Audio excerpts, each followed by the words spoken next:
আমাৰ নতুন দিল্লীৰ ব্যুৰ প্ৰাঞ্জল প্ৰতিম দাস আৰু তেখেতৰ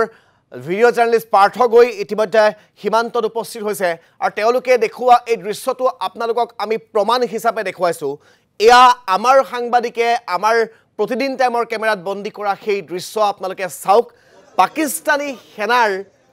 কি পৰ্যায়ত তেওঁলোকৰ এক প্ৰকাৰ কান্তজ্ঞানহীন কৰ্ম সেয়া আপোনালোকক এই দৃশ্যটোৱে প্ৰমাণ কৰিব মই আকৌ কৈছোঁ ভাৰতে প্ৰত্যাক্ৰমণ কৰিছে ক'ত ভাৰতে ভাঙিছে সন্ত্ৰাসবাদীৰ ঘাটি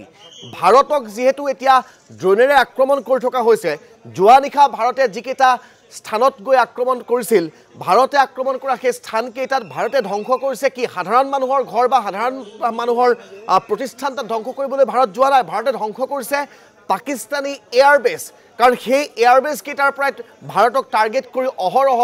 ড্ৰোন বা মিছাইল নিক্ষেপ কৰি থকা হৈছিল গতিকে সেই এয়াৰবেছ কেইটা ধ্বংস কৰিছে ভাৰতে তাৰ প্ৰত্যুত্তৰত ভাৰতীয় সেনাৰ এই কামখিনিৰ বিপৰীতে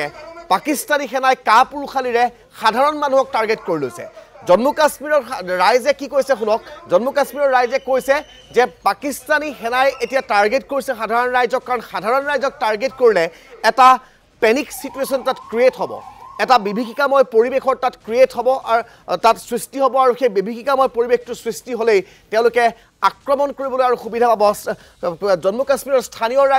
ৰাইজক আহ্বান জনাইছে যে আপোনালোকে কেতিয়াও আতংকগ্ৰস্ত নহ'ব আপোনালোকে আতংকত যিকোনো কাম নকৰিব আৰু আপোনালোকে এই ধৰণৰ যিসমূহ আক্ৰমণ প্ৰত্যাক্ৰমণৰ খবৰ সেই খবৰবোৰ পালে আপোনালোকে একে জেগাতে এখোপা মানুহ ওলাই আহি আপোনালোকে ভিৰ ভাৰৰ পৰিৱেশৰ সৃষ্টি নকৰিব আপোনালোকে যেনেকৈ আছে তেনেকৈ ঘৰৰ ভিতৰতে থাকক ভাৰতীয় সেনা সষ্টম হৈ আছে আমাক নিৰাপত্তা দিবৰ বাবে আৰু সেই ভাৰতীয় সেনাই আমাৰ ক্ষতি হ'বলৈ নিদিয়ে বুলি কৈছে ভাৰতীয় সেনাৰ ওপৰত বিশ্বাস ৰাখক কিন্তু আপোনালোকে আতংকগ্ৰস্ত হৈ অন্য কিবা আপোনালোকে কাম কাজ হাতত নল'ব বুলি বাৰে বাৰে জম্মু কাশ্মীৰৰ স্থানীয় জনতাক আহ্বান জনোৱা দেখিবলৈ পোৱা গৈছে মই আকৌ কৈছোঁ এই যিটো মিছাইল আক্ৰমণ সংঘটিত হৈছিল সেই মিছাইল আক্ৰমণটোত সেই ঘৰখনৰ লোকসকল নিৰাপদেই তেওঁলোকে সেই তাৰ পৰা আঁতৰি আহিবলৈ সক্ষম হৈছে কিন্তু সেই ঘৰটোৰ পৰা আৰু কিছু নিলগত এটা মিছাইলে আক্ৰমণ কৰাত 4জনকৈ সেই ঘৰখনৰ লোকে কম বেছি পৰিমাণে আঘাত পাইছে